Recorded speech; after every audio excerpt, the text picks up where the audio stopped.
লোক না থাকলে বডি ছাড়ে না। আমি আছি।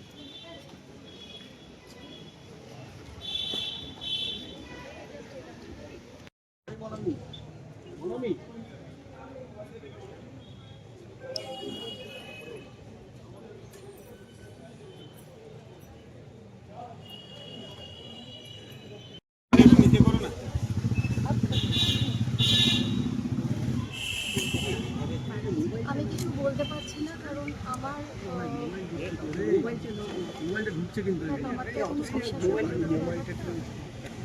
বিশ্বাস হওয়া তো সম্ভব না। তো বিষয়টা যেটা নিয়ে আমি যে কারণে এখানে এসেছি, একবার মাসির সাথে দেখা করতে এসেছি, সেটা আত্মস্থ করা, বিশ্বাস করা, এটা করতে তো সব মানুষের তো সমান সময় লাগে না। আমার একটু সমস্যা আছে গত স্নেহে, তো এটা করতে আমার একটু সময় লাগছে। আমি এখনো ঠিক মানে ইয়ে করে বিশ্বাস করে আমি ঠিক যে কিছু বলবো, আমি ক্ষমা চেয়ে নিচ্ছি। আমি সেটা বলার কিছু বুঝতে পারছি না কি বলবো, সেটার জন্য আমি ক্ষমা চেয়ে নিচ্ছি। আমার বিশ্বাস হচ্ছে না, এটুকু আমার বারবার বলার যে আমার বিশ্বাস হচ্ছে না, আমার বিশ্বাস হচ্ছে না, এবং আমি বারবার জোর দিয়ে বলছি আমার এটা বিশ্বাস হচ্ছে না, আমি এটা বিশ্বাস করতে রাজি নই, এটাই আমি বারবার জোর দিয়ে বলছি। আমি একবার মাসির সাথে একটু দেখা করে এসেছি। মনে হয় তোর ভালো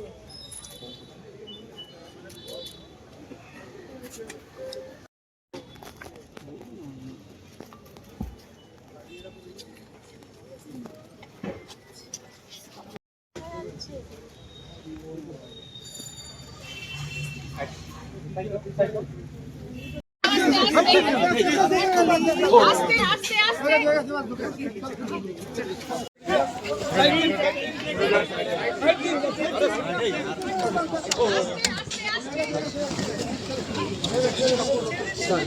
बस बस बस बस बस बस बस बस একটা বন্ধ করে দাও।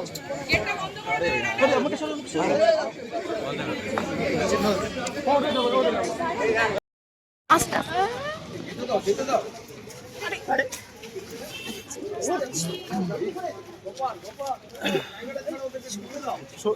একটু জায়গাতে প্লিজ দাও। আরে ওদেরকে ঢুকতে দে ভাই।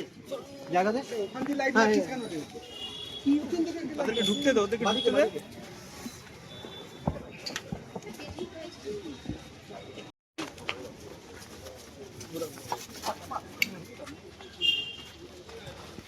লাইটটা পেছন থেকে মারিস না ভাই। কে লাইটটা মারছিস রে দিবেন্দু?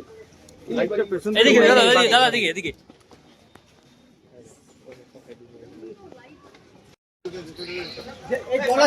জল আছে কিন্তু বাবু দেখি দেখি দেখি দেখি।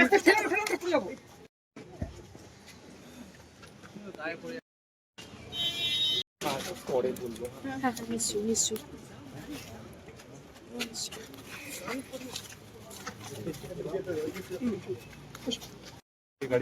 বিক্রম দা, একটু কথা বলে নেওয়া যাবে? এই সাইডটা একটু লঙে যাও, লঙে যাও, লঙে যাও। আচ্ছা, ঠিক আছে ঠিক আছে চল।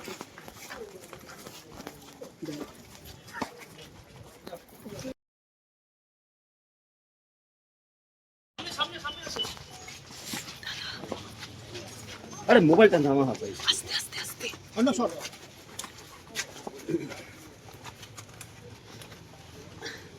আমাকে খবরটা প্রথম দিল রাজদা।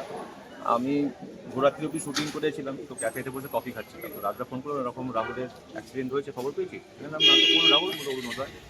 আমি খবর নিচ্ছি, তো বিভিন্ন চেষ্টা পরিচিত লোকজনদের ফোন করতে থাকি, তো তখন কারোর ফোনে পাওয়া যাচ্ছিল না। তো তারপরে খবর পেলাম যে এরকম শুটিং চলাকালীন নাকি জলে পড়ে গিয়ে তারপরে নাকি প্যানিক অ্যাটাক হয়েছে বা কার্ডিয়াক অ্যারেস্ট হয়েছে, এরকম একটা ঘটনা। তো তারপরে আরও সব ফোন আসতে থাকে। তো শুনলাম ড্রোন শট চলছিল, ওরা নাকি হাঁটু জলে ছিল, তো একটা বড় ওয়েভ আছে এবং দুজনেই পড়ে যায়। শ্বেতাকে টেকনিশিয়ানরা নাকি ধরে না, রাহুল একটু এগিয়ে যায়, তো ওখানে সিকিউরিটি ছিল, তো ওরা ঝাঁপিয়ে পড়ে জলে এবং রেস্কিউ করে 3-4 মিনিটের মধ্যেই বিষয়টা আর কি হয়। এবং তখন নাকি ও জ্ঞান ছিল এবং হসপিটাল যাওয়ার পথে নাকি ও কার্ডিয়াক অ্যারেস্ট হয়েছে শুনলাম।